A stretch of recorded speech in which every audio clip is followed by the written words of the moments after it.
तो आज के प्रेजेंटेशन में सब कुछ इंग्लिश में ही है, but I am going to try and talk in Hindi and show it to you in English, so that because ये टॉपिक ऐसा है कि देर आर चैप्टर्स मैंने ढूंढा है, तो I can see some text books on Amazon and I can see some PDFs, but I'm not able to download them right now.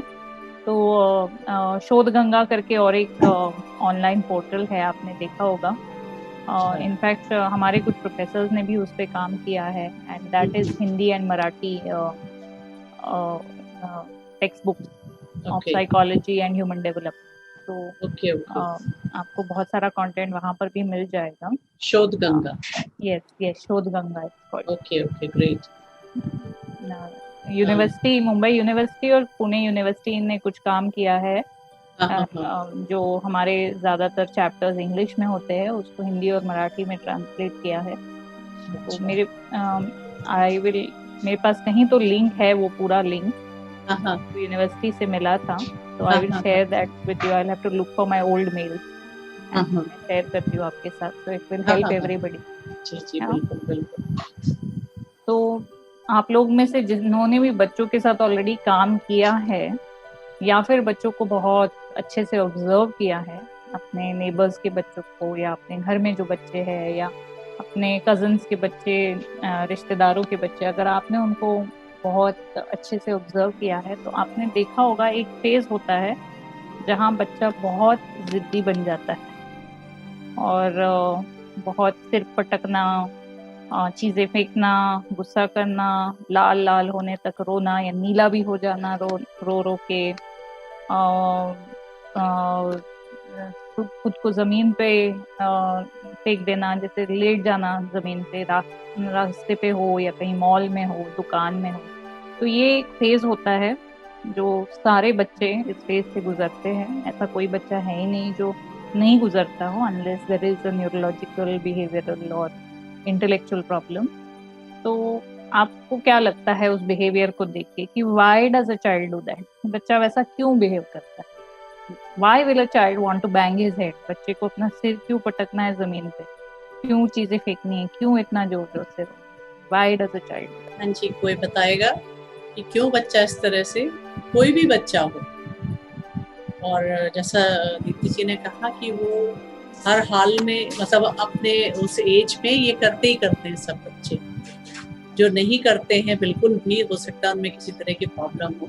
हाँ विकास, आप बताइए। Happy teachers day ma'am. Thank you, same to you. Ma'am वो अपना ध्यान आकर्षित करना चाहता है अपनी ओर। Okay so there is attention seeking behaviour, जिसे हम इंग्लिश में कहते हैं। Okay so you are thinking that is ध्यान आकर्षित करना अपनी तरफ। Okay good. What else? कोई और? मैम समटाइम्स हम उन्हें रीइंफोर्स कर देते हैं। जैसे उन्होंने कोई ऐसा व्यवहार किया जिसको हमने उनको रीइंफोर्स कर दिया, तो वो जानते हैं कि अगर हम ऐसे जिद करेंगे तो वो चीज मुझे मिल जाएगी। Okay so it is reinforced behaviour. तो पिछले कुछ कॉन्सिक्वेंसेस से वो सीख गया है कि ऐसा जो करता है या ऐसा करने से मुझे ये प्राप्त होता है या ये मिल जाता है। तो एनीथिंग एल्स? दो लोगों ने कहा कि ये रीइंफोर्स्ड बिहेवियर है। बच्चा पिछले कॉन्सिक्वेंस से या पिछले 2-3 एपिसोड से सीख गया है कि ये करने से कुछ मिल जाता है, या फिर अटेंशन सीकिंग बिहेवियर है, ध्यान आकर्षित करना। कुछ और है तो कोई बता सकता है? Now the most important thing that we have to understand in behaviour, स्वभाव या बिहेवियर जिसे हम कहते हैं, it is serving a need. तो बच्चा अगर चिल्ला रहा है, जोर जोर से रो रहा है, बच्चा जिद कर रहा है, सिर पटक रहा है, there is a need that the baby or the child is trying to satisfy. So it is not purposeless behavior, it has a purpose. जो second point यहाँ लिखा है, nearly all behavior serves a purpose. तो एक need है जिसे वो satisfy करने की कोशिश कर रहा है या कर रही है उस behavior से। okay? Similar behaviors occur in everyone. इसलिए मैंने कहा कि ये behavior हम naturally एक उम्र में, that is troublesome twos जिसे हम कहते हैं, 2 साल की उम्र से शुरू हो जाता है ये, और हम ये नेचुरली देखते ही है बच्चे में, क्योंकि भाषा उतनी डेवलप नहीं रहती है।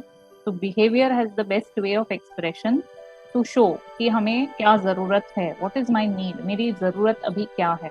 तो उसे बिहेवियर से दर्शाया जाता है, क्योंकि उतनी भाषा डेवलप नहीं हुई होती है बच्चे की कि वो अपने शब्दों में बता सके कि उसकी ज़रूरत क्या है, या फिर what is the child going through right now, क्या हो रहा है उसको। तो ज़रूरत या क्या हो रहा है ये बता ना पाना भी बिहेवियर में एग्जिबिट हो जाता है, विदाउट द लैंग्वेज कैपेसिटी, या फिर लैंग्वेज होने के बावजूद भी बच्चा नहीं समझ पाता है कि मुझे इसके लिए ये शब्द यूज करने हैं या ये भाषा यूज करनी है, मुझे जो जरूरत है उसे शब्दों में बताना है या भाषा में बताना है, ये बच्चा लिंक नहीं बना पाता है, इसलिए भी बिहेवियर में दर्शाता है। इसलिए हम टीचर्स को हमेशा कहते हैं कि don't just listen with your ears, even listen with your eyes, right. तो लिसन टू बिहेवियर, बिहेवियर को आप सुनिए, सुनिए यानी क्या कीजिए, उसको समझिए, understand that that behaviour is serving a purpose. कोई तो रीजन है, कोई तो नीड सेटिस्फाई हो रही है उस बिहेवियर से। और उसमें जो प्रॉब्लम बिहेवियर्स है, जैसे सिर पटकना एक प्रॉब्लम बिहेवियर है, बहुत बच्चों को आदत हो जाती है, वो जमीन पे बैठ जाते हैं और जोर जोर से अपना सिर जमीन पे हिट करना शुरू कर देते हैं, या फिर दीवार के यहाँ जाके खड़े होते हैं और पीछे अपना सिर हिट करना शुरू कर देते हैं। बहुत बच्चे इतने जोर जोर से रोते हैं या इतनी देर तक रोते हैं, पूरे नीले हो जाते हैं, ब्रेथ होल्डिंग स्पेल्स हो जाते हैं। तो these behaviours are actually adaptation, कि उन्होंने अपने आप को उस सिचुएशन में या उस जरूरत के लिए अडेप्ट करना सीख लिया है उस तरीके से। तो वो बिहेवियर जो है वो एक अडेप्टेशन हो गया है कि ये करने से या ये होने से ये जो हो जाता है उसे मैंने सीख लिया है कि ये मेरा बिहेवियर ऐसे हो जाएगा अगर मुझे ये जरूरत है। तो they become adaptive behaviour to that particular situation. कि जैसे बच्चे को अगर कोई चीज चाहिए या कोई चीज नहीं करनी है तो वो उस तरीके से बिहेव करने लग जाता है। So it becomes like an adaptation to that situation. Okay, not all behaviours will respond to the same intervention technique. अभी बहुत बार हमको लगता है कि हमने बिहेवियर का नीड समझ लिया, यानी स्वभाव की जरूरत समझ ली, तो हम उसके ऊपर उपाय सोच सकते हैं, क्योंकि हमको नीड समझ में आ गई है इसलिए अभी हम उपाय समझ सकते हैं। लेकिन ये भी समझना बहुत जरूरी है कि कभी कभी उसी नीड के लिए बच्चा अलग अलग सिचुएशन में अलग अलग तरीके से बिहेव करता है। तो नीड चाहे वही हो, लेकिन नीड स्कूल में जब दर्शाती है तब वो बिहेवियर अलग होता है। उसी नीड को घर में जब बच्चा सेटिस्फाई करता है तो उसका बिहेवियर अलग हो सकता है, और उसी नीड को जब वो सोशल सेटिंग्स में यानी दोस्तों के साथ या फिर कोई फंक्शन में सेटिस्फाई करने जाता है तब उसका बिहेवियर अलग होता है। इसलिए आप उस इंटरवेंशन टेक्निक यानी कि जो उपाय आप सोच रहे हैं उसे अगर सोचे कि मैं तीनों सिचुएशन में यही उपाय करूं तो शायद वो अप्लाई हो जाए, लेकिन वो अप्लाई नहीं होगा, या फिर आप फेल हो जाओगे, या फिर आपको लगेगा कि मैं जो कर रही हूँ उससे कोई सोल्यूशन नहीं मिल रहा है, because you are trying to correct the behaviour with the same yardstick. यानी उसी छड़ी से आप तीनों सिचुएशन में वार करके सोच रहे कि उपाय हो जाएगा, लेकिन वैसा नहीं है। Not all behaviours will respond in the same way. Okay, इसका हम आगे और डिटेल में समझेंगे, लेकिन ये एक बेसिक अंडरस्टैंडिंग है बिहेवियर के बारे में जिसको समझना बहुत बहुत जरूरी है। Attention seeking is one need of behaviour, reinforced behaviour is one adaptation to behaviour, but behaviour always always always serves a purpose.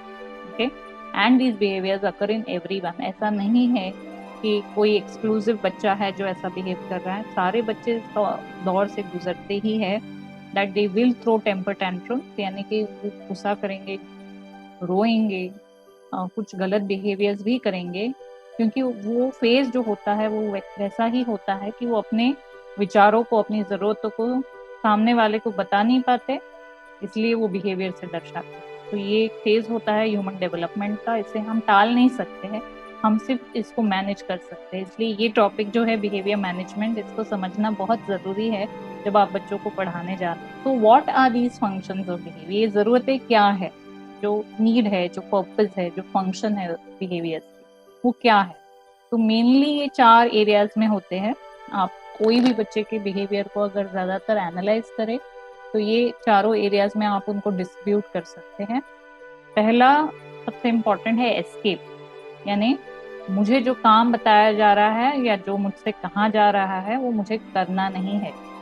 Okay, तो I don't want to have a bath, बच्चे को नहाना नहीं है, तो एस्केप करने के लिए वो सिचुएशन से अपना बिहेवियर दर्शाता है, जैसे भागना, चिल्लाना, रोना, लेट जाना जमीन पे, ऑल दैट। ओके, तो escape is the very very very crucial one, जिसे पहचानना भी बहुत मुश्किल हो जाता है। पेरेंट्स बहुत बार ऐसा कहते हैं कि नहीं नहीं उसे समझ में नहीं आता या he doesn't understand, but it is a escape mechanism. नहीं करना है इसलिए आप बड़े हैं, आप अडल्ट लाइफ में भी आप अगर अपने आप को थोड़ा एनालाइज करें तो आप देखेंगे कि कोई सिचुएशंस है या कोई चीजें हैं या कोई लोग हैं जिनको आप अवॉइड करना चाहते हैं, तो आप तभी क्या करते हैं? आप बहाने बनाते हैं, रीजंस ढूंढते हैं, किसी और काम में अपने आप को व्यस्त कर देते हैं। So you try to do it in different ways because your brain is now an adult brain and it can strategize. Okay, whereas a child's brain is an immature brain, so it cannot strategize, it will only react to the situation and it will show it in behavior. तो escape mechanism जो है ये बहुत active रहता है बच्चों में, और इसीलिए स्कूल में भी जब आप देखते हैं, जब स्कूल के पहले कुछ महीने होते हैं या पहला साल होता है, तो बच्चे को अपने माता पिता से अलग नहीं होना होता है, या सेफ एनवायरनमेंट से अनसेफ एनवायरनमेंट जो से शुरुआत में अनसेफ लगता है उसमें जाना नहीं है। इसलिए रोना, चिल्लाना ये बहुत कॉमन है जब स्कूल शुरू होती है तब, right? So it is again that behavior serving a purpose to escape that person, escape that task, escape that environment. The next is you want something tangible. बच्चे को कुछ चाहिए, right? Something that the child wants, for which the child is behaving like that, right? और ये आप mall में जाएंगे या डिपार्टमेंटल स्टोर में जाएंगे, मिठाई की दुकान में जाएंगे, चॉकलेट की दुकान में जाएंगे या खिलौने की दुकान में जाएंगे, तो वहां पर आप ऑब्जर्व कीजिए कि बच्चे वहां पर हमेशा there will be 1 or 2 children in these shops who are behaving difficult because they want something specific. Okay, they want something at that time. This tangible thing is also what we tell parents to understand in terms of meals. Okay, बहुत से बच्चे ऐसे होते हैं, हम देखते हैं उनके पेरेंट्स का जो टाइम टेबल होता है वो कभी शेड्यूल नहीं होता ठीक से, खाने का टाइम जो है वो प्रेडिक्टेबल नहीं होता, आज 1 बजे खाए, परसों 3 बजे खाए, परसों 12 बजे खाए, कभी 4 बजे खाए, every day change, there is no schedule. And these are the children also we see behaviourally sometimes very difficult, because उनको जो जरूरत है वो एक्सप्रेस नहीं कर पाते, तो they become difficult in terms of behaviour. चिड़चिड़ शुरू हो जाती है, चिल्लाना शुरू हो जाते हैं, या फिर जो काम हम कर रहे हैं उसमें कोऑपरेट नहीं करना, हम टास्क दे रहे हैं, हम पढ़ाई ले रहे हैं या जो भी कर रहे हैं उनके साथ, उसमें कोऑपरेट नहीं करना, because the child can not understand hunger and can not communicate hunger, और उससे वो बिहेवियर में ऐसे दर्शाते हैं। So tangible need that I am hungry, I need this right now, या फिर जो चीज मैंने अभी देखी है दुकान में, या जो मेरा खिलौना है जो आपने कबर्ड में रख दिया है बंद करके, वो मुझे अभी चाहिए, मुझे अभी यही करना है। एक्टिविटीज के साथ भी हम ये देखते हैं, हमारे सेंटर में भी बहुत देखा है हमने कि बच्चे को अगर झूले की एक्टिविटी पसंद है तो बस झूले से उतार दो तो जोर जोर से चिल्लाना शुरू हो जाता है कि हमको यही चाहिए, हमको यही एक्टिविटी रिपीट कराओ, हमसे और कुछ नहीं कराओ। अटेंशन तीसरा बहुत जो आपने अभी पॉइंट आउट भी किया कि बच्चे को लग रहा है कि सब अपने अपने काम में बिजी है, अपने अपने काम में व्यस्त है, मुझे कोई ध्यान नहीं दे रहा है, nobody is interested in me, everybody is doing their own thing, so I should do something which will get attention. Okay, बहुत बार ऐसे होता है कि बच्चा कुछ अच्छे से कर रहा है तो कोई उस पर ध्यान ही नहीं देता, बिकॉज कर रहा है ना अपना काम, खेल रहा है अपने खिलौनों से, कर रहा है अपना कुछ पेंटिंग, कर रहा है अपना कुछ आर्ट एंड क्राफ्ट, टीवी देख रहा है या जो भी कर रहा है, we are not paying attention because we think the child is busy or the child is doing something of his own. But children feel that when I'm doing nice things या फिर मैं कुछ अच्छा काम कर रहा हूँ तो कोई ध्यान ही नहीं देता, तो शायद मैं कुछ गलत करूँ तो ध्यान नहीं, right? So then they start behaving difficult. तो जब हम पेरेंटिंग वर्कशॉप्स लेते हैं, हम पेरेंट्स को हमेशा ये याद दिलाने की कोशिश करते हैं कि जब बच्चा ध्यान से एक जगह बैठता है और कोई एक काम 5 मिनट के लिए भी कर लेता है तो appreciate that, because the child thinks that you never look at that and you only look at my problem behaviors, and thus problem behaviors increase because child feels ki great, if I do this I get these people to look at me, I get these people to pick me up. I get these people to listen to me, or whatever. I get these people to behave in the way I want. So that is why attention. It is not necessarily that the child is trying to do something because you are not attending per se, but you have not attended to the positive behaviors, and thus the child has developed a pattern of getting your attention to negative behavior. Okay? और ये हमने बहुत से जो अलग वातावरण के बच्चे हैं, जैसे फॉस्टर केयर सेटअप्स में रहते हैं, आश्रम में रहते हैं, इंस्टीट्यूशन में रहते हैं, उनमें भी बहुत देखा है, because they are the ones who deprived of attention a lot, क्योंकि उनके माता पिता ने शायद बहुत छोटी उम्र में उन्हें छोड़ दिया हो, या फिर ध्यान देने का टाइम ही नहीं रहा हो, या सिचुएशन नहीं रही है, तो उनमें ये डिफिकल्ट बिहेवियर्स बहुत रहते हैं। हम बहुत कोशिश करते हैं कि उनमें पॉजिटिव बिहेवियर्स लेके आए, ताकि our attention is directed to the positive behaviors and not the negative. And this is a way कि बच्चा अपना पावर जताने की कोशिश करता है। बच्चा नहीं चाहता कि I become the smallest person in this house. मैं सबसे छोटा हूँ तो शायद मेरी कोई सुनेगा नहीं, मैं सबसे छोटा हूँ तो मेरे पे कोई ताकत या पावर नहीं है, तो मैं अपनी पावर कैसे जता सकता हूँ? I will behave in a way which will get power in my hand. It means the moment I start screaming, shouting, crying, everybody gets to me. Right? दादा दादी, नाना नानी, पापा मम्मी, जो भी घर में है, सबका ध्यान मेरे ऊपर चला, and I become the centre of power in the house, right? तो इसलिए attention is something which is most of the time a behavior which satisfies the need for attention. We have to be able to understand what is the need. Is it escape? Is it a tangible need? Is it a need for attention? And the last is sensory, कि बच्चे को उस चीज से अच्छा लगता है। अभी ये ज्यादातर हम चिल्ड्रन जिनके डेवलपमेंटल कंसर्न्स होते हैं उनमें देखते हैं, टिपिकल डेवलपमेंट में भी कुछ टाइम तक होता है ये कि they like that particular feeling, यानी वाटर प्ले अच्छा लगता है, या फिर आर्ट एंड क्राफ्ट में कलर्स से खेलना पसंद है, या फिर सैंड प्ले, मिट्टी का प्ले, ये जो सेंसरी टेक्सचर मिलता है उन चीज़ों से, तो वो बच्चे को अच्छा लगता है, इसलिए they want to continue doing that, और it helps them, it makes them feel good when they are satisfying that sensory need, इसलिए वो उस बिहेवियर को दर्शाते जाते हैं। इन स्पेशल नीड्स, यानी कि जनरली चिल्ड्रन विद ऑटिज्म हम देखते हैं कि वो अपने बॉडी को रॉक करते हैं, या फिर हैंड क्लैपिंग करते हैं, या फिर आई ट्विचिंग करते हैं। ये भी नीड जो है, ये बिहेवियर जो है, वो एक नीड को सेटिस्फाई कर रहा है, एक सेंसरी नीड जो उनकी विजुअल सेंसरी नीड है, या फिर बैलेंस की सेंसरी नीड है, या टच की सेंसरी नीड है,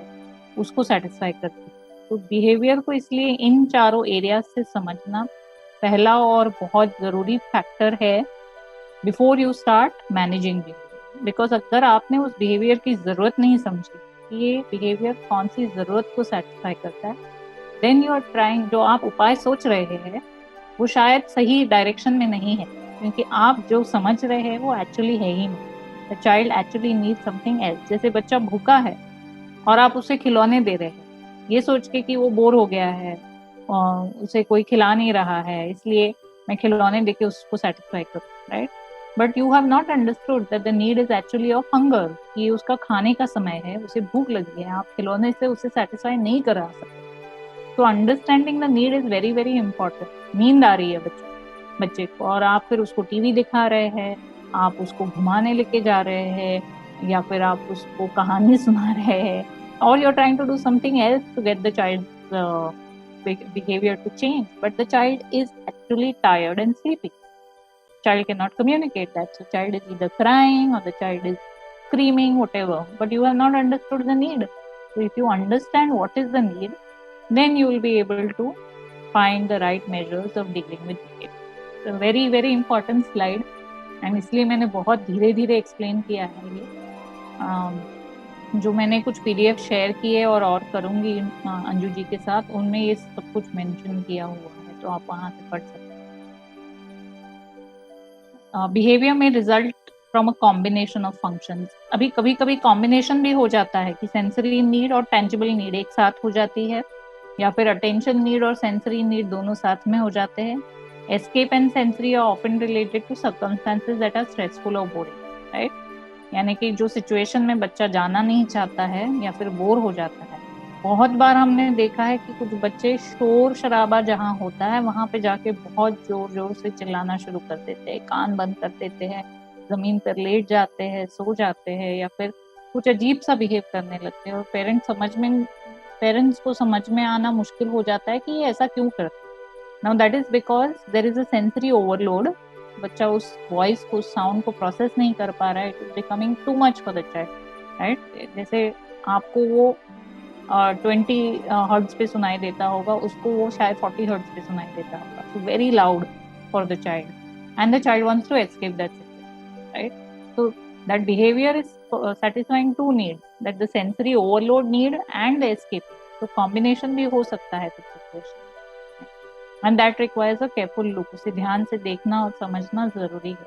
इसलिए जो मैंने शीट्स भेजे हैं अंजू जी को, उसको टीचर्स अगर फिल करेंगे कोई बच्चे को ध्यान में रखते हुए तो फिर हम उस डिस्कशन को आगे नेक्स्ट सेशन में अच्छे से कर पाएंगे। Because more than me telling you have to look at and go back to that behavior, observe that behavior.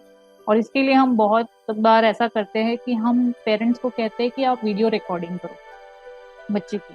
जब आप कोई एक्टिविटी कर रहे हो और उस एक्टिविटी के लिए आपको कोऑपरेशन नहीं मिल रहा हो, या फिर अगली बार जब आप इस बिहेवियर को देखोगे तो आप पूरा फुटेज ले लो और इस तरीके से ले लो कि बच्चा कॉन्शियस नहीं हो जाए। Because once children see camera देख लेते तो उनका बिहेवियर चेंज हो जाता है, या तो एक्सेसिबेट हो जाता है यानी ज्यादा हो जाता है, या फिर वो कैमरा को देखते तो फोन खींच लेते हैं हाथ से, तो they forget about the behaviour. तो you have to be careful how you are shooting that behaviour. But हम पेरेंट्स को कहते हैं कि वो वीडियो, क्योंकि डिस्क्रिप्शन जो होता है पेरेंट्स का कभी कभी वो क्लियर नहीं होता है। जब हम उनको सवाल पूछते हैं, they don't have the accurate answer, so we ask them to record that behavior so that then we can make an analysis कि what has happened in that situation. छोटे बच्चे जो होते हैं वो ज्यादातर मिसबिहेव क्यों करते हैं? तो जैसे आपने किसी ने कहा कि उस बिहेवियर को हमने रीइंफोर्स किया, means what we have done is actually we have rewarded that behaviour. कि जब उसने पिछली बार ऐसा किया था, जिद की थी चॉकलेट के लिए, जिद की थी खिलौने के लिए, तब हम उसे दुकान में ले गए और खिलौना दे दिया, राइट। तो उसे समझ में आ गया कि ये करने से ये मिल जाता है, राइट। कि ये कर दिया, चिल्लाया या फिर जोर जोर से रोए तो ये चीज मिल जाती है। तो अगली बार से ऊंची आवाज और वॉल्यूम बढ़ जाता है और जिद करने का तरीका बदल जाता है और कॉम्प्लिकेटेड हो जाता है। Because child knows I will get it at the end of it. They have copied what their parents do. Now this is very important कि उन्होंने देखा है कि उनके घर में ऐसा ही होता है, okay.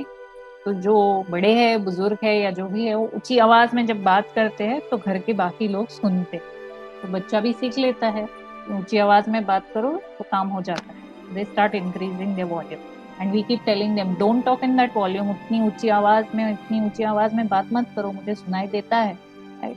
But they have seen the adults in the family do, so they are copying, they are like apes. Monkey जैसा बिहेवियर करता है ना, वो आपको देखता है और उसी को बिहेवियर को मिरर जैसा कॉपी करता है। Children till a certain point of their life, 1-8 साल की उम्र तक वैसे ही रहते हैं, जो बड़ों को देखते हैं करते हुए वही कॉपी करते हैं। उन्होंने देखा है ऐसा करने से ऐसा होता है तो वो भी वही करते हैं, right. And this is completely like animal behaviour. अगर आपने एनिमल्स को ऑब्जर्व किया है, डॉल्फिन्स हो, एप्स हो, पिजन्स हो, रैट्स हो, जो भी एनिमल्स हैं, इनके एक्सपेरिमेंट्स भी आप अगर ऑनलाइन देखो, they copy and human beings also do that, they copy. अगर बच्चे ने देखा है कि पत्थर मारने से आम गिर जाता है, मैंने देखा है मेरे बड़े भाई को करते हुए, मैंने देखा है मेरे पड़ोस के बच्चों को करते, तो मैं भी पत्थर मारूं, राइट। अभी चाहे वो नारियल का पेड़ हो या फिर कोई और पेड़ हो, तो जो फल दिखता है उसे पत्थर मारने से वो नीचे गिर जाता है, तो मैं भी कोशिश करूंगा।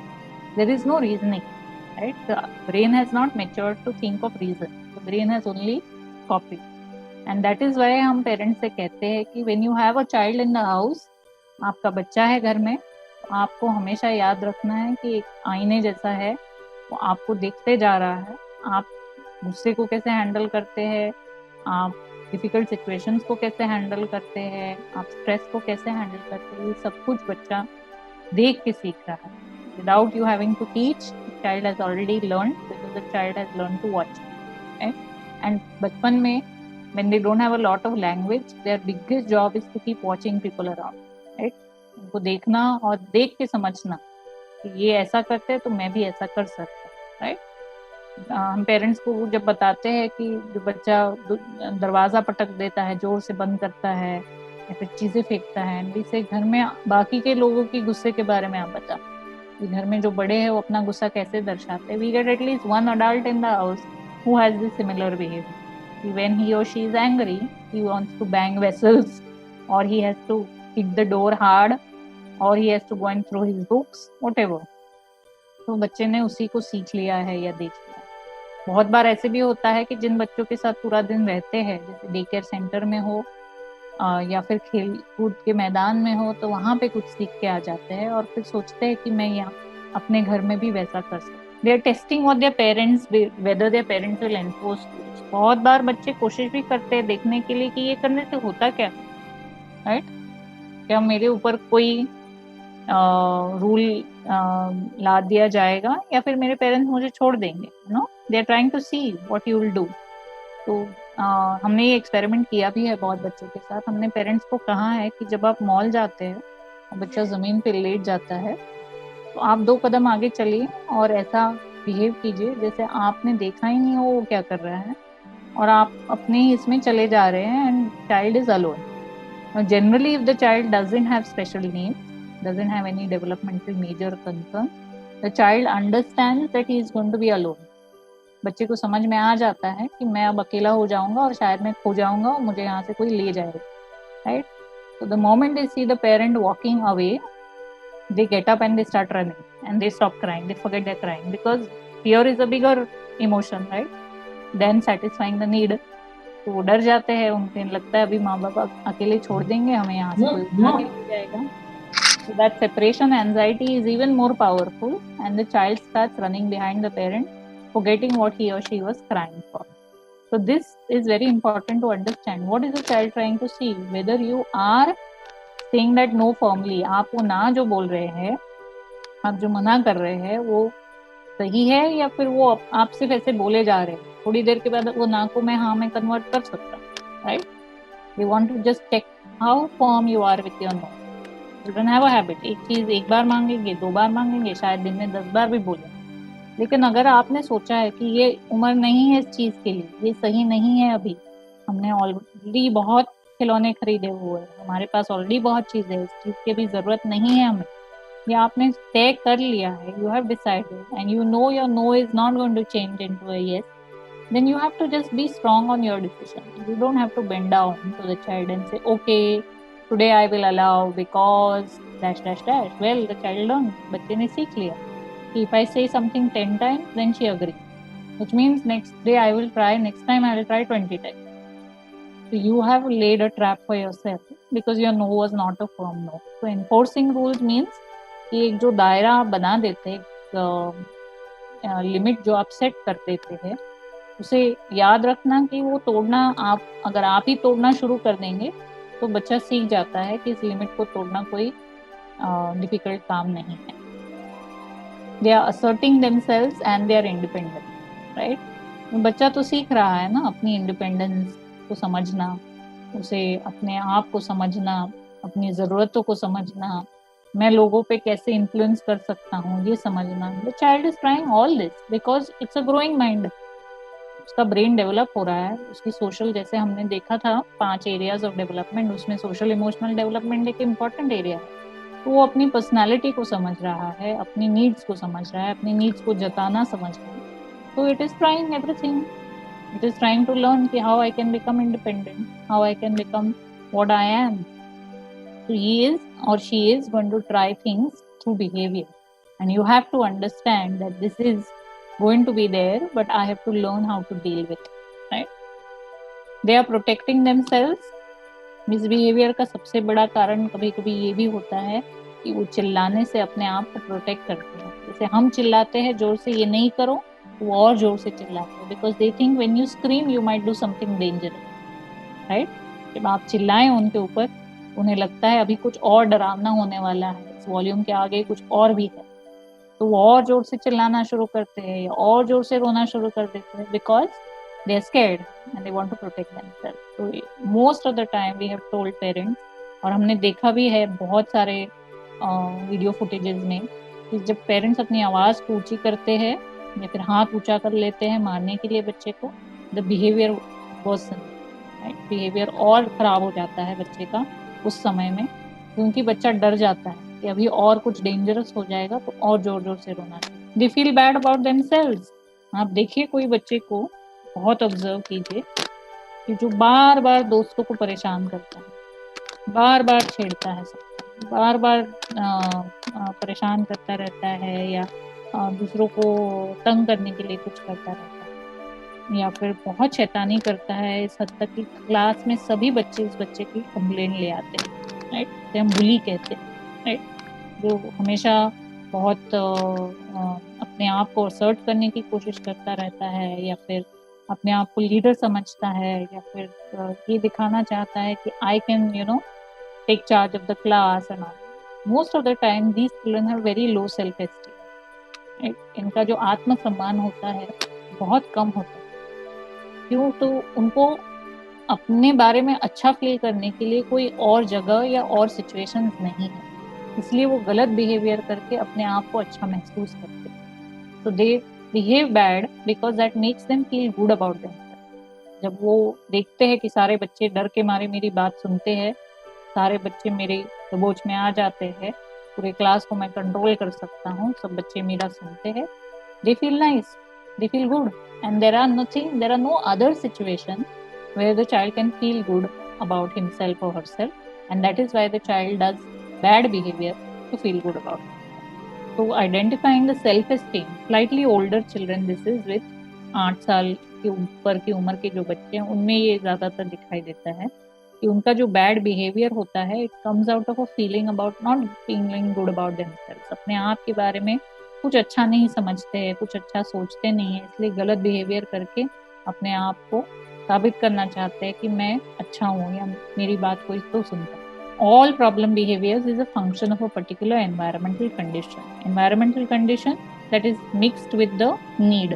तो नीड जो है वो एनवायरमेंटल कंडीशन के साथ जब मिक्स हो जाती है तब ये प्रॉब्लम बिहेवियर नजर में आता है। तो ये जो है फंक्शनल बिहेवियर असेसमेंट, इसका ही मैंने पीडीएफ भेजा है अंजू जी को।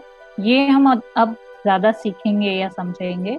अभी जैसे हमने बिहेवियर का एक बैकग्राउंड समझ लिया है कि बिहेवियर का पर्पस होता है, बिहेवियर सिचुएशन के हिसाब से चेंज होता है, बिहेवियर कॉम्बिनेशन ऑफ पर्पसेस को सर्व करता है, बिहेवियर कॉपीड बिहेवियर हो सकता है, बिहेवियर रीइंफोर्स्ड बिहेवियर हो सकता है क्योंकि हमने उस जरूरत को पहले सेटिस्फाई की है, बिहेवियर लो सेल्फ एस्टीम में से भी आ सकता है।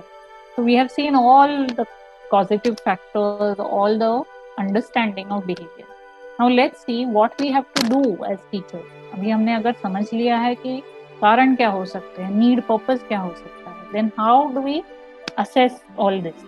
How do we observe all this? हम इसको नोट कैसे करें, हम इसको डॉक्यूमेंट कैसे करें, हम इसको कैसे समझें? Okay?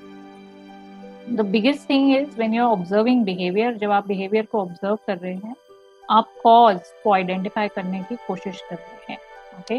क्योंकि जनरली आप पॉजिटिव बिहेवियर्स को ऑब्जर्व नहीं करते हैं क्योंकि उसे आपको रेमिडिएट नहीं करना है या फिर उसको आपको ट्रीट नहीं करना है या उस पर आपको हल नहीं ढूंढना है। Positive behaviours are anyway to be encourage, motivated and reinforced so that it continues and it develops the person self esteem.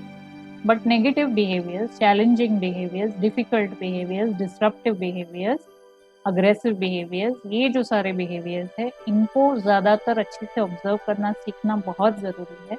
Because if you don't learn to observe, you will never learn to work on them. That's the first key that we teach when we are talking about behavior assessments or behavior management.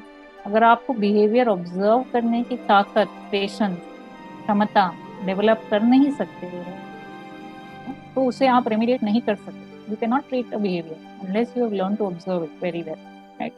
That's why I keep saying कि जब भी मौका मिले please go to playgroups, parks, malls and observe children. Observe when they are behaving difficult, observe when they are behaving troublesome, so that you understand what is the need.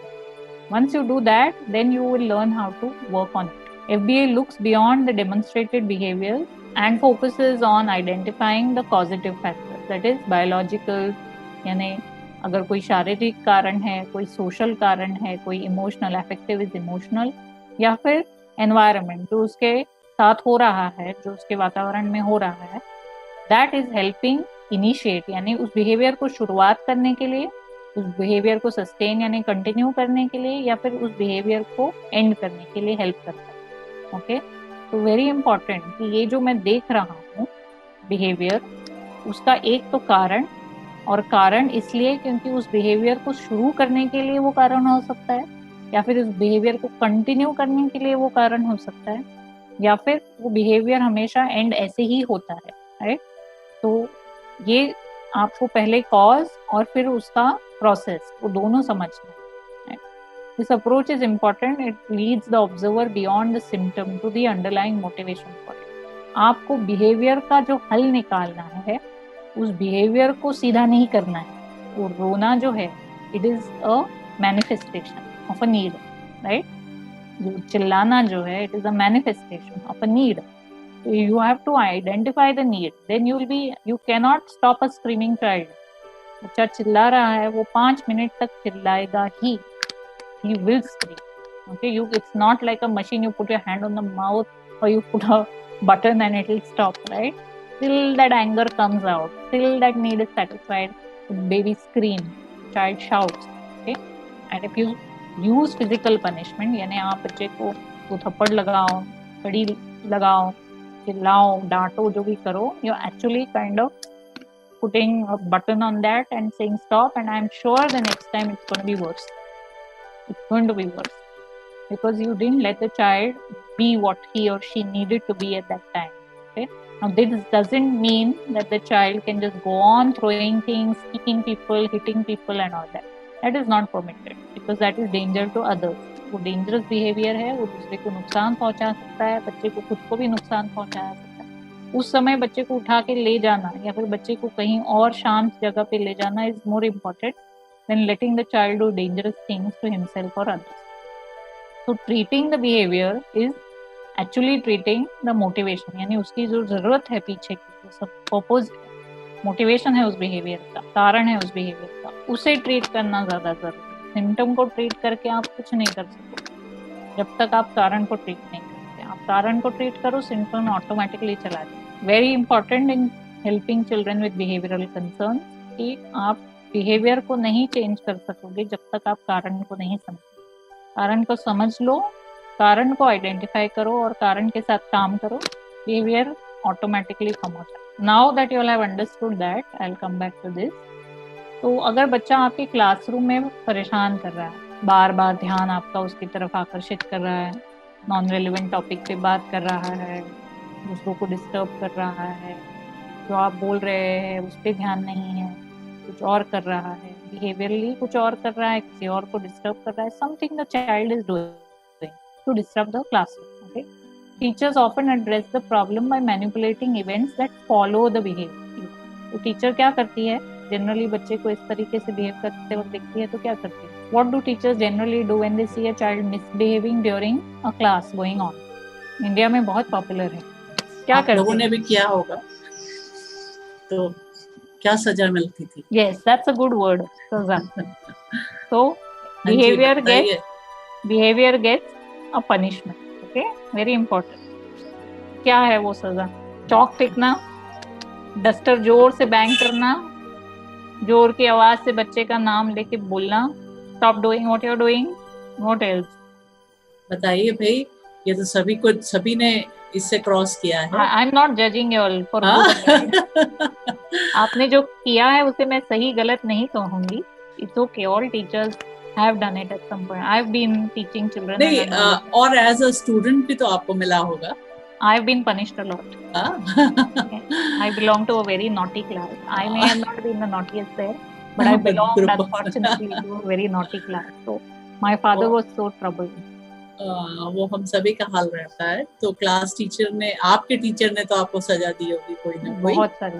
Yes. तो आप लोग बताइए। Ma'am, कान पकड़ के खड़ा करना या या क्लास के बाहर कर देना। Yes. So isolating you from the class, right? That's called isolation. आपको क्लास से बाहर कर देना ताकि मेरा क्लास शांत हो जाए, आप अपना अलग जाके बैठ जाओ या खड़े हो जाओ, मेरा क्लास मुझे कंटिन्यू करने दो। Okay, verbal reprimands, isolation. Ma'am कई बार हम लोग टैप कर देते हैं टेबल पे। हाँ, जैसा मैं अपने बेटे के साथ करती हूँ, मैं वो बता रही हूँ, जोर से टेबल पे टैप करना या उनको ऐसे मतलब थोड़ा सा गुस्से से देखना yes, या उनका नाम गुस्से में लेना कि yes, हाँ उन्हें पता चले कि हम अभी गुस्से में हैं, या सम टाइम बहुत तेज बोलना जो वो बिल्कुल नहीं सुन रहे हैं। yes. Reminding the child to pay attention. Ma'am Right? Yeah. Ma'am हमारे समय में तो बहुत मार पड़ती थी। Yes. Yes. बहुत Very much. और Very much. उस समय की मतलब जब वो पनिशमेंट देते थे, मारते थे, अगर उस तरीके से आज मार दिया जाए तो केस ही जेल कर दे पहुंच जाए। पेरेंट्स। जेल हाँ पहुंच मैम, जाएंगे। जी Now मैम। अभी तो क्लॉज है, आप कॉर्पोरल हाँ। पनिशमेंट यूज नहीं कर सकते हैं because there is a it's a legal binding नियम है, हाँ कानून है। तो आप नहीं कर सकते अभी। और कल ही मेरे बेटे ने एक ऑटोबायोग्राफी क्लास में रीड की थी, he was speaking on teachers day, और वो एक्सर्प्ट मैं आपको एंड में शेयर करूंगी। एपीजे अब्दुल कलाम का एक्सर्प्ट है उनके ऑटोबायोग्राफी में से।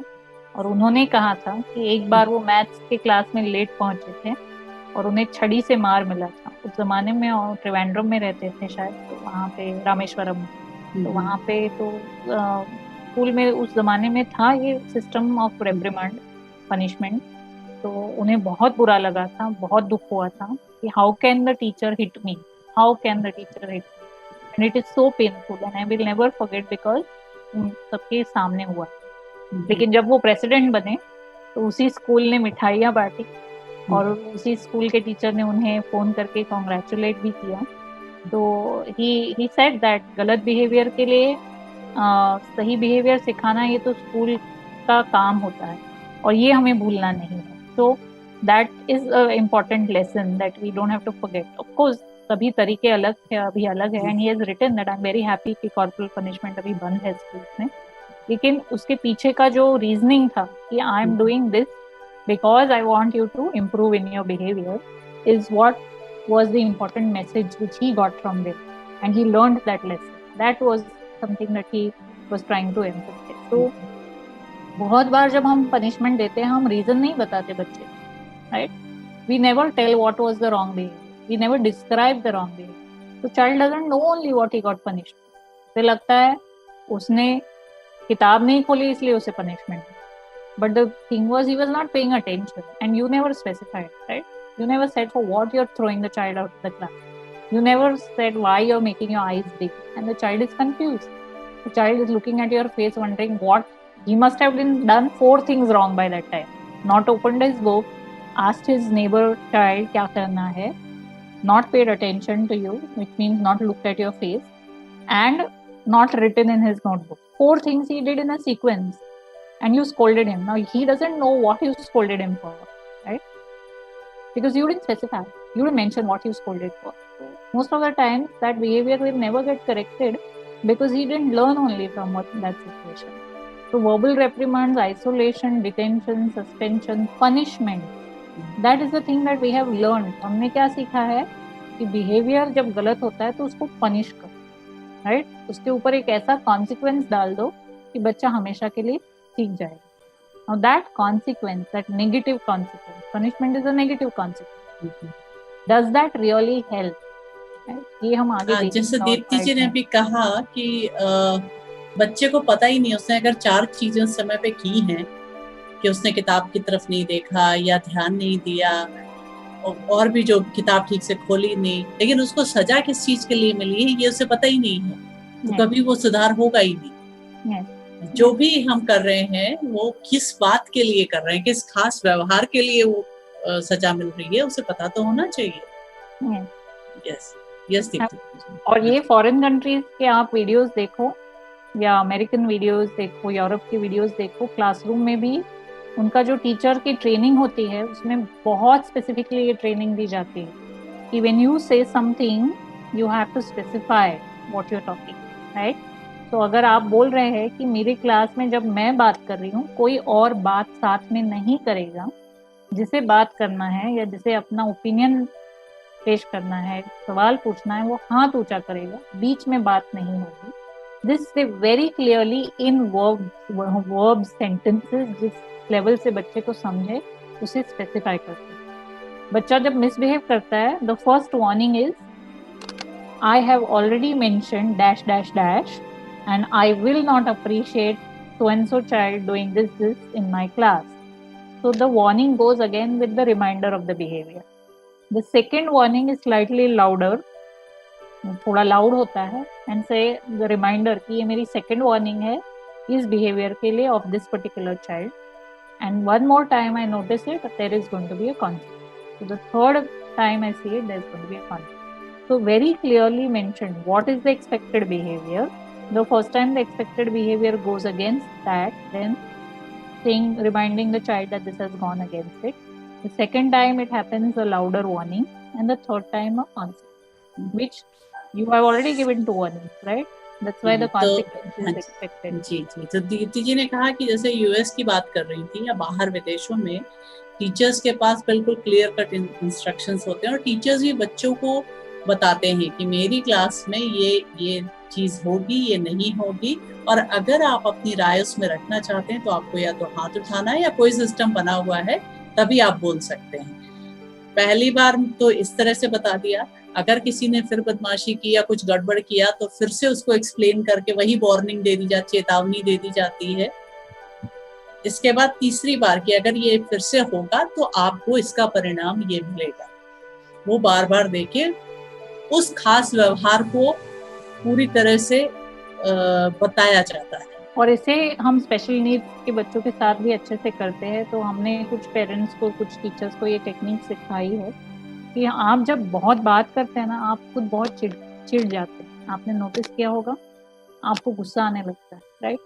क्योंकि आपने इस बिहेवियर को एक बार नोटिस किया, आपने बोल दिया, दूसरी बार नोटिस किया, बोल दिया। What happens to you? आपका टेम्परेचर बढ़ना शुरू हो जाता है, right? Your BP starts increasing because you are getting disturb.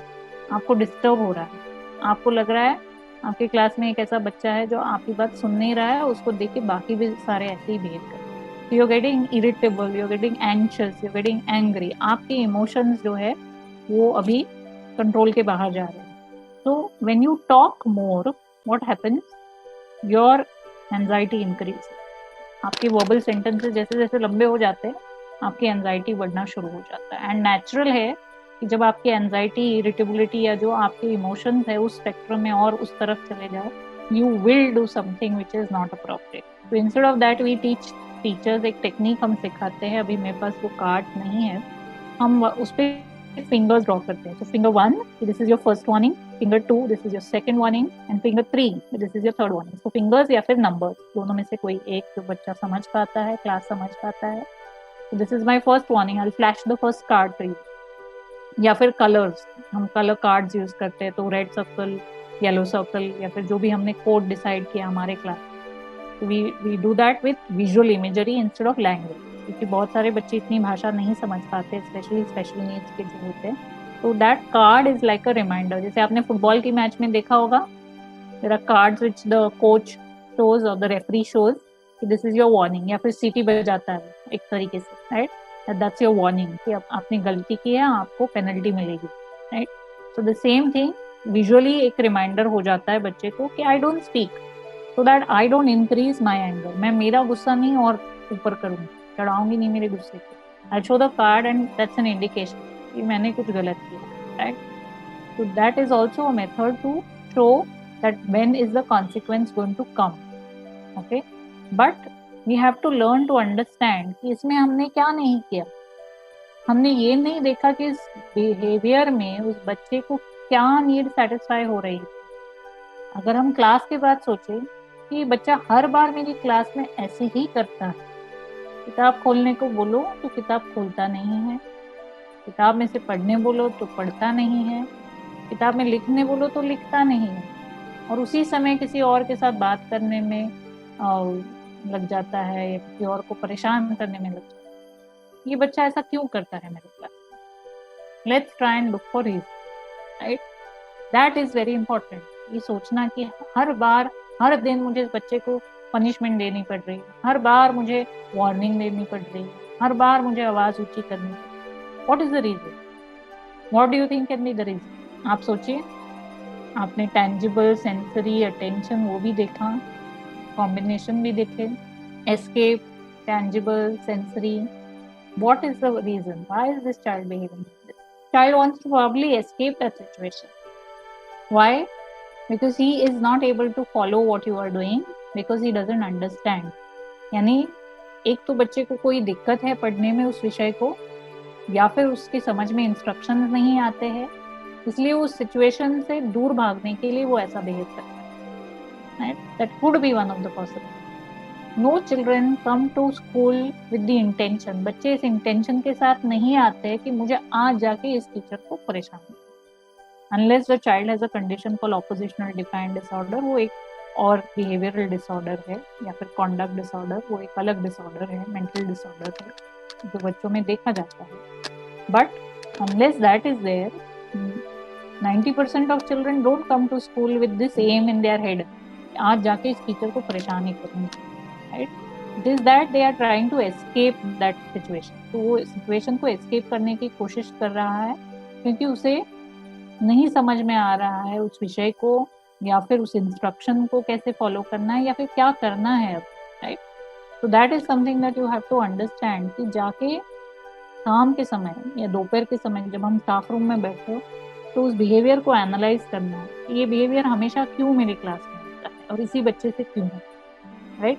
Because जैसे इस सेकेंड सेंटेंस में लिखा हुआ है कि punishment never teachers acceptable replacement behaviour, यानी सही बिहेवियर क्या है वो बच्चे को समझ में नहीं आने वाला है। पनिशमेंट बच्चा नहीं समझ सकेगा कि मुझे इस क्लास में कैसे बिहेव करना। राइट? तो if you learn to identify the cause, you learn to identify the reason, the purpose, तो आप बच्चे में सुधार ला सकते। You can teach him appropriate behaviour if you understood कि नहीं, इसको मल्टीपल इंस्ट्रक्शन समझने में मुश्किल है, इसको एक टाइम पे एक ही इंस्ट्रक्शन समझ में आता है, तो शायद मैं इसे क्लास में मेरे सामने बिठा दूं, आगे की बेंच पे बिठा दूं, कोई होशियार बच्चे के साथ बिठा दूं, और फिर इंस्ट्रक्शन जब मैं देती हूँ तो वो बच्चा बगल में बैठा हुआ रिपीट करता है इंस्ट्रक्शन और उसकी समझ में आता है, तब वो फॉलो करता है। तो शायद that is a better solution for getting the right behaviour instead of punishing every time and not getting the right behavior. Isn't that easy? So identify the reason and then you will be able to get the appropriate behavior. Okay? Because what do mostly children do? Consequence जब हम डाल देते हैं, punishment जब डाल देते हैं, तो उस दौरान, उस ड्यूरेशन के लिए बच्चा बिहेव कर लेता है appropriately. Okay? But the why is not understood. That is why it is only a temporary thing. It is not a permanent change. 2 दिन बच्चा शायद ठीक से बिहेव करे क्योंकि 2 दिन पहले पनिशमेंट, लेकिन उसके बाद बच्चा अपने रेगुलर बिहेवियर पे फिर से आ जाता है because you have not understood the purpose of that behaviour. This is called the consequence understanding कि मैंने जब टीचर की बात नहीं सुनी, मैंने जब किताब नहीं खोली, मैंने जब बगल वाले बच्चे को परेशान किया, तो मेरे बिहेवियर की वजह से क्या परिणाम हुआ टीचर के स्वभाव में या टीचर के इंस्ट्रक्शन में, ये बच्चा भी देखने की कोशिश कर रहा है। Right? So that is why you have to understand कि what have I done in that situation. जो मैंने कॉन्सिक्वेंस दिया उसका कुछ फायदा हुआ, मैंने जो पनिशमेंट दी उसका कुछ फायदा हुआ या नहीं हुआ। नहीं हुआ मतलब मैंने सही तरीके से बिहेवियर को समझा ही नहीं, इसलिए शायद मेरे कॉन्सिक्वेंस से कोई फायदा नहीं। Identify the purpose helps you to understand what is the student gaining, controlling, avoiding through these behaviors. जैसे हमने देखे वो पर्पस सारे, तो आपको समझ में आ जाएगा अगर आपने कॉज को आइडेंटिफाई किया है, पर्पस को आइडेंटिफाई किया है कि बच्चा उस सिचुएशन में क्या अवॉइड करना चाहता है, बच्चा उस सिचुएशन में क्या गेन करना चाहता है, बच्चा उस सिचुएशन में वो उस बच्चे का तरीका है बताने के लिए कि I can't understand, he starts troubling the neighbourhood child, उसको पूछने की कोशिश करता है या फिर इधर उधर देखने की कोशिश करता है because he can understand all your multiple instruction. Sensory overload है। एक बच्चे को जिसको हमने क्लास में आइडेंटिफाई किया था, he had a hearing loss, mild hearing loss, से श्रवण क्षमता में प्रॉब्लम थी, इसलिए वो दूसरे बच्चों को परेशान कर देता था जब टीचर मल्टीपल इंस्ट्रक्शन देती थी क्योंकि उसे सुना ही नहीं देता। That's why he was not cooperating. So sometimes the reasons are so so difficult to understand or maybe so invisible to us, हमें दिखाई नहीं दे रहे हैं वो रीजन, लेकिन उनको डेप्थ में जाके जब हम समझते हैं तब शायद हमें ठीक से समझ में आता है कि ये बिहेवियर का ये कारण है, right. I have seen a lot of children who misbehave in school on a day when they have had a bad day at home. बहुत से बच्चे हमने देखे हैं तो उस दिन क्लास में ऐसा बिहेव करते, इतनी शैतानी करते, इतनी मस्ती करते, इतना दंगा करते हैं और बहुत पनिशमेंट लेते हैं.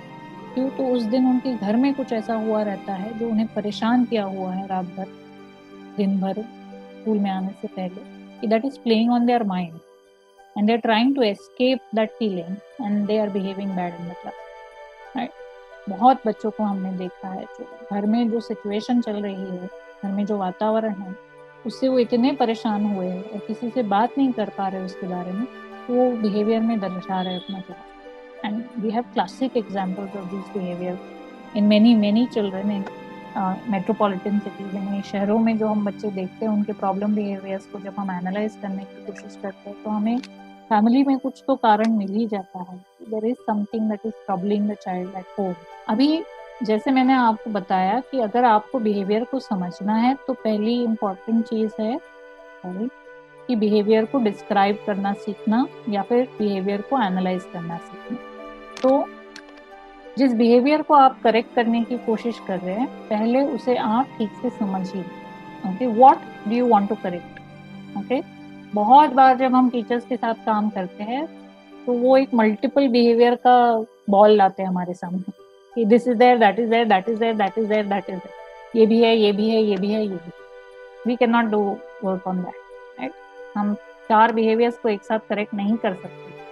पहले आप जो सबसे डिफिकल्ट बिहेवियर है, जो आपको हैंडल करना सबसे मुश्किल है, जो आपको बहुत चैलेंजिंग लगता है, उसे आइडेंटिफाई कीजिए और उसे क्लियरली डिस्क्राइब कीजिए. Just 1 second, I'll show you some poor descriptions also. Can you see this? Conducting FBA. Yes, Deepti, visible. Yes. तो अभी आप एक टेबल को देख रहे हैं जिसमें आपको लेफ्ट में एक डिस्क्रिप्शन दिख रहा है और राइट में एक डिस्क्रिप्शन दिख रहा है. तो जो आप बिहेवियर को करेक्ट करना चाहते हैं, जो आप बिहेवियर को चेंज करना चाहते हैं, जो आप बिहेवियर को रिड्यूस करना चाहते हैं, उस बिहेवियर को जब आप आइडेंटिफाई करते हैं या डिस्क्राइब करते हैं उसे क्लियर शब्दों में लिखना एंड डॉक्यूमेंट करना बहुत ज़रूरी है. हम बहुत सी चीज़ें हमारे माइंड में करते रहते हैं, राइट. हम सोचते हैं हमारा माइंड बहुत केपेबल है, हम माइंड में कर सकते हैं. No, it is not possible. The human brain is very distracted brain, right. बहुत सी चीज़ें हमारे दिमाग में चलती रहती है. There too many distracting thoughts. तो लिखना इज़ वेरी इंपॉर्टेंट. बिहेवियर को जब हम लिखते हैं पेन से पेपर पे तो हम ज़्यादा एक्यूरेट हो जाते हैं. ओके, तो right it down that the child is aggressive. ये बहुत जनरल कैटेगरी जैसा डेफिनेशन हो गया. डिफाइन कीजिए उस बिहेवियर को कि बच्चा मेरे क्लास में दूसरे बच्चे को रिसेस के समय मारता है, right. Trish hits other students during recess when he or she does not get her way. उस बिहेवियर को डिस्क्राइब करो, उसको बड़े बड़े शब्दों में बड़े बड़े एडजेक्टिव्स विशेषण लगा के उसे ये मत करो ये बच्चा बहुत शैतान है, ये बच्चा बहुत मस्ती करता है, ये बच्चा बहुत गुस्से वाला है. You know, don't say that because that is a very broad description. आपने टारगेट बिहेवियर को अभी तक आइडेंटिफाई ही नहीं किया है, उसे सिर्फ लेबल किया है आपने, उसे सिर्फ एक विशेषण दे दिया, right. You have not identified what it is. Identify the behavior exactly what is troubling you. If the child starts talking to other children when I start teaching in the class, that is more descriptive. Instead of saying this child is a troublemaker, ये बच्चा बहुत परेशान करता है, it's very broad. Say कि बच्चा जब मैं सिखाती हूँ या मैं बोलना शुरू कर देती हूँ तब ये बच्चा दूसरे बच्चों के साथ बात करना शुरू करता है. So you exactly have defined the behavior. Okay, Carlos is disruptive. So instead of saying disruptive, makes irrelevant, inappropriate comments during class discussion. It becomes so clear, right? इसको आप क्लैरिटी दे देते. ये बच्चा बहुत शैतानी करता है. Jan is hyperactive. लेकिन आप अगर उसे डिफाइन करो अच्छे से, Jan leaves her assigned area without permission. ये बार बार अपनी कुर्सी से उठ जाती है, अपनी बेंच से उठ जाती है बिना मेरी परमिशन के, अपनी क्लास से निकल जाती है बिना मेरी परमिशन के, अपना जो काम दिया हुआ है वो आधा अधूरा छोड़ देती है, या फिर जब मैं सवाल कर रही हूँ तो सवाल पूरा होने के पहले ही जवाब दे देती है, या फिर हाथ ऊंचा किए बिना ही जवाब दे देती है। तो describe describe describe, proper description, very very important. आप डिस्क्राइब नहीं करो तो क्या हो जाएगा कि आप बहुत ब्रॉड रहोगे, और ब्रॉड रहोगे तो बिहेवियर का पर्पस नहीं आइडेंटिफाई कर सकोगे, पर्पस नहीं आइडेंटिफाई कर सकोगे तो सुझाव नहीं सूझेगा आपको, सोल्यूशन नहीं आएगा आपके पास, राइट। तो बी मोर डिस्क्रिप्टिव, ओके। इसलिए लिखना बहुत ज़रूरी है, बिहेवियर को डिस्क्राइब करना ज़रूरी है। Once you have done that, फिर आपको क्या करना है कि थोड़ा डिटेक्टिव काम है आपको उस सिचुएशन में, यानी कब होता है ये सिर्फ मैथ्स की क्लास में होता है, ये सिर्फ इंग्लिश की क्लास में होता है, ये सिर्फ आर्ट एंड क्राफ्ट की क्लास में होता है, ये सिर्फ हिंदी की क्लास में होता है, ये कब होता है, when, okay, the time, situation. जब मैं कोई राइटिंग का काम देती हूँ तभी होता है, जब मैं कोई रीडिंग टास्क देती हूँ तभी होता है, मैं कोई परीक्षा जैसा वातावरण क्रिएट करती हूँ, क्विज जैसा सिचुएशन है, जजिंग है, इवैल्यूएशन है, तभी होता है। तो the event, the time, the situation, okay, जब ये बिहेवियर होता है तो आइडेंटिफाई उसे भी करना, okay, because that determine the whole scenario at that time, कि रिसेस के पहले ही ये होता है या रिसेस के बाद ही होता है, जब ब्रेक हो जाता है उसके बाद ये बिहेवियर ज़्यादा नजर है। भले क्लास कोई भी, हिंदी हो, मैथ्स हो, इंग्लिश हो, आर्ट एंड क्राफ्ट हो, लेकिन रिसेस के पहले बहुत बच्चे जिनको हमने देखा है वो सुबह कुछ खा के नहीं आते, नाश्ता नहीं करते, कुछ खा के नहीं आते, खाली पेट आते हैं, और रिसेस के पहले का जो क्लास होता है जब उनकी भूख बहुत तेज हो जाती है, so again like we said, sensory और टेंजिबल नीड, उससे उनका बिहेवियर खराब हो जाता है, because they can not understand that it's the hunger which is not satisfied, and they start distracting the class, they start disturbing the class, they don't cooperate, they don't want to write, they don't want to read, because they don't understand that it's actually hunger which is causing, right? So identifying that particular thing कि ये क्या है, and the third most important thing, consequence, आपने क्या किया उस situation, या फिर क्या हुआ, उस बच्चे ने अपनी चीज उठाई और फेंक दी दूसरे बच्चे को, और फिर वो बच्चा रोने लगा, so that was the consequence. वो बच्चा रोया, इसलिए इस बच्चे को लगा कि अब मैंने कुछ सही किया, मैंने किसी को रुलाया, या फिर उसे मैंने धमकाया, उसी की चीज़ ले ली, तो ये चीज़ अभी मेरे पास आ गई, आई नीडेड दैट टॉय, मुझे वो खिलौना चाहिए था, मैंने उस बच्चे को धक्का मार दिया, या फिर मैंने उस बच्चे को डांटा और वो चीज़ ले ली, तो मेरी टेंजिबल नीड सेटिस्फाई हो गई बाय पुशिंग। तो what happened after that behaviour was shown? The child got what he or she wanted, child achieved what he or she wanted, consequence क्या हुआ उस behavior से, या फिर मम्मी ने डांट दिया या फिर आपने डांट दिया, और वो डांटने से फिर क्या हुआ। तो consequence को समझना बहुत बहुत बहुत जरूरी, क्या किया आपने या क्या हुआ उस behavior की वजह से। जब बच्चे ने किताब नहीं खोली और दूसरे बच्चे के साथ बात की, तब क्या हुआ उसकी वजह से, the child got to understand what he has to do, which means I am not clear in my instructions, या फिर मेरे इंस्ट्रक्शन बच्चे तक पहुंच नहीं रहे हैं, इसलिए वो दूसरे बच्चे से बात करके अपने आप को समझा रहा है, राइट। तो कॉन्सिक्वेंस को समझना, उस बिहेवियर से क्या सेटिस्फाई हुआ या फिर उसका रिजल्ट क्या हुआ उस बिहेवियर के, उसको समझना। I'll show one more PDF for that, maybe at the end I'll show that, okay। ये सब करने से क्या होता है, आपके मन में आप एक हाइपोथेसिस तैयार कर लेते हैं। I don't know what is the appropriate word for hypothesis इन हिंदी। अनुमान लगा, कल्पना जैसी कर लेते हैं, अनुमान लगा लेते हैं।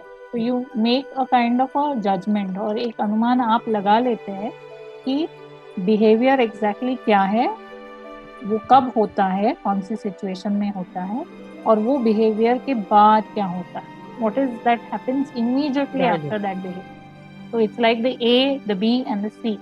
The B is the behavior, जिसको आपने टारगेट बिहेवियर को डिस्क्राइब किया है। A is the antecedent, यानी कि कहाँ हुआ है वो बिहेवियर, क्या नीड वो सेटिस्फाई कर रहा है वो बिहेवियर, कौन सी सिचुएशन में वो होता है, कब होता है। कभी कभी आपके पास शायद वो नीड नहीं आइडेंटिफाई कर सकता, लेकिन एटलीस्ट डिस्क्राइब द सिचुएशन, शायद उसमें से हमको कुछ मिल जाए। नीड को आइडेंटिफाई करना इतना आसान नहीं होता है, कभी कभी मुश्किल होता है क्योंकि हमने उस बिहेवियर को उतना ऑब्जर्व नहीं किया है। तो wait, at least write the description कि कब होता है, कौन से टाइम पे होता है, कौन से सिचुएशन में होता है, प्लेग्राउंड में होता है, क्लासरूम में होता है, उसी क्लास में होता है, या फिर and the C part of it. So A, B and the C is consequence. उस बिहेवियर के तुरंत बाद क्या होता है, okay, what happens immediately, either by the child or by the adult in the situation, both the things, okay? अब आप कहेंगे कि हम तो टीचर हैं, हमारा काम सिखाना है, हम ये सब क्यों करें, right? Why should I do all this? It's not my job, it's the counselor's job. Counselor करेगी अपना काम, उसका काम है। Why is it a teacher's job to do this? इतना डिटेल विश्लेषण करना, इतना अनुमान लगाना, why is it your job? आपने हिचकी मूवी देखी है? श्लोमो ने तो देखी, हाँ देखी है, मुकुंद ने भी देखी, हिचकी देखी है ना?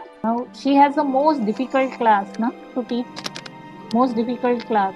तो वो क्या करती है शुरुआत में हर बच्चे का, she tries to understand each child's behavior, हर बच्चे के बिहेवियर को समझने की कोशिश, और हर बच्चे की एक नीड को आइडेंटिफाई करती है। किसी की नीड है कि वो अपनी फैमिली की देखभाल करे, किसी की नीड है कि वो फैमिली के लिए काम करे, किसी की नीड है कि वो सट्टेबाजी या जुआ खेले, whatever that need is.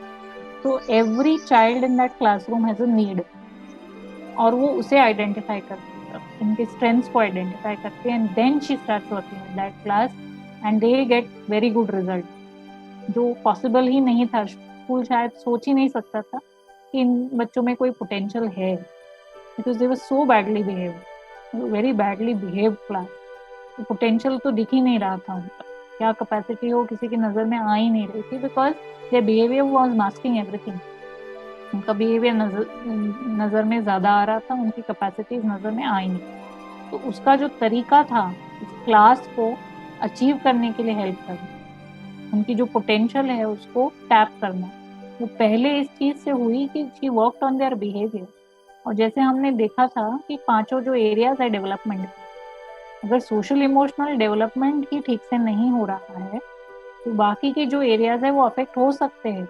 If the child is emotionally deprived, if the child has social emotional problem, तो नेचुरल है कि जो कॉग्निटिव कैपेसिटीज है उसका यूटिलाइजेशन कम होगा, क्योंकि बच्चे का ध्यान, बच्चे की जो एनर्जी है वो उसी में चली जा रही है, उस बिहेवियर में चली जा रही है। तो you will never be able to get the best out of that child if you have not helped him in his or her behaviour. इसलिए टीचर की पोजीशन में रह के आपको समझना जरूरी है, क्योंकि उस बच्चे की जो रियल पोटेंशियल है वो कभी बाहर नहीं आएगी अगर आप उसके बिहेवियर को समझ। तो I hope I have explained that and not made you all feel that you have an additional burden to take care of when you are working with children. It is not a burden, it is not an extra job, it is a part of your personality. या आपको अपनी personality का एक भाग बनाना है, क्योंकि इसे आप अगर अच्छे से हैंडल करो, your children will always love you. बच्चे आपको हमेशा रिस्पेक्ट करेंगे और आपको हमेशा प्यार देंगे, क्योंकि वो समझते हैं कि आप उनको समझते हैं और फिर सिखाते हैं, right? You are not just teaching them, you are understanding them and teaching them. So we have learned identifying the problem behavior, we have learned collecting information, यानी जानकारी हासिल करना कि कौन से लोकेशन में, कौन से सिचुएशन में, कौन से कंडीशन में वो बिहेवियर दिखाता है बच्चा, कौन से टाइम पे दिन में, कौन से क्लास में दिन में, कौन से कंडीशन में, यानी कि जब पेरेंट्स होते हैं साथ में या पेरेंट्स चले जाते हैं तब, या टीचर होती है क्लास में तब, या प्रिंसिपल आ जाते हैं तब, whatever. Identify all the setting part of it. And the third is then form a hypothesis. ये एक hypothesis आप बना लो आपके माइंड में कि ये प्रॉब्लम बिहेवियर इसी सिचुएशन में अकर होती है और इसके बाद ये होता है. So the A, B and C part of it. I'll show one more PDF and then I will stop and you all can ask questions. Can you see the screen? Yes. Yes. तो ये एक chart है जो teacher ने maintain किया है और उसमें एक डिस्क्रिप्टिव बिहेवियर भी है. ओके, ये रेसिडेंशियल स्कूल है और वहाँ का है. तो बच्चे का बिहेवियर आप देखेंगे यहाँ पे लिखा गया है, कब हुआ है, कितने बजे हुआ है, कितनी देर के लिए वो बिहेवियर रहा है, ओके, और क्या हुआ था उस वक्त, उसके पहले जब बच्चे ने किया तो जो गलत बिहेवियर था उसे यहाँ पे मेंशन किया है कि बच्चे ने किसी को मारा है और उससे क्या हुआ, मारने की वजह से क्या हुआ वो भी लिखा हुआ है।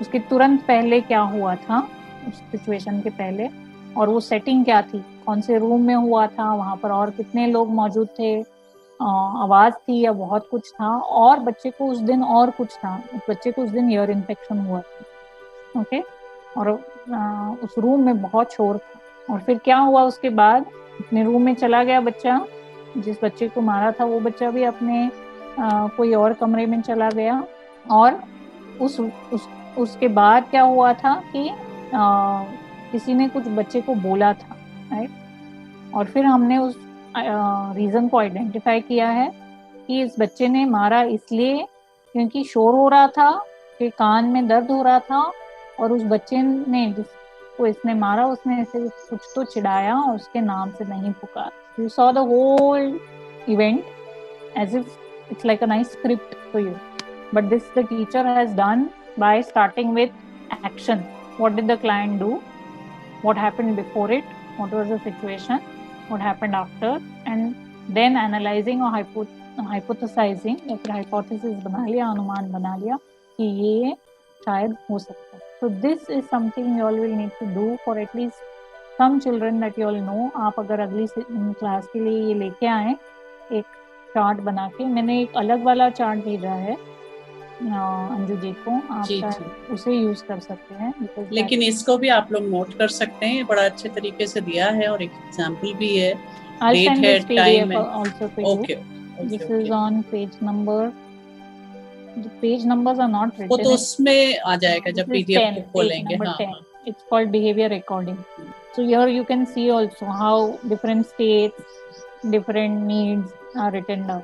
Okay, sight, sound, unexpected changes, sensory needs, demand, task, people, object, everything is written down. The frequency of the behavior also, if you want to note down. So there are beautiful charts in this which you can use. Any other questions?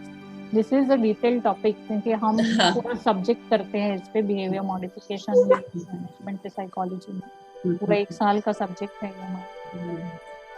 तो आप लोगों ने भी थोड़ा बहुत तो इसको पढ़ा ही है, हमारे जो टीचर्स हैं या जो होने वाले टीचर्स हैं, सभी ने थोड़ा बहुत तो इंट्रोडक्शन मिल ही चुका है समस्या व्यवहार प्रबंधन का, और बहुत ही अच्छे से दीप्ति जी ने आज समझाया, बड़ा क्लियर हो रहा था दीप्ति जी, एकदम दिख रहा था कि हमें कैसे एनालाइज करना है। बहुत सारे बच्चे भी ध्यान में आ रहे थे उस समय पे जब आप कुछ भी एग्जाम्पल्स ले रहे थे, तो आप लोग भी इस तरह से ले सकते हैं।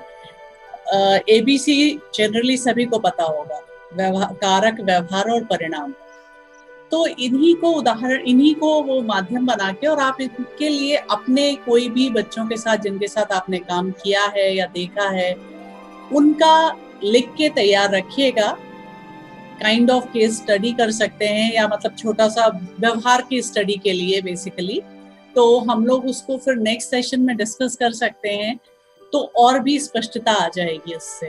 हाँ, और जिन लोगों को हम फॉर्मेट भेज सकते हैं वो हम भेज देंगे, कोशिश करेंगे थोड़ा बहुत उसको सिंप्लीफाई और कर सकें, अगर 1-2 दिन में तो आप लोगों को भेज देंगे हम, तो उसको आप देख सकते हैं।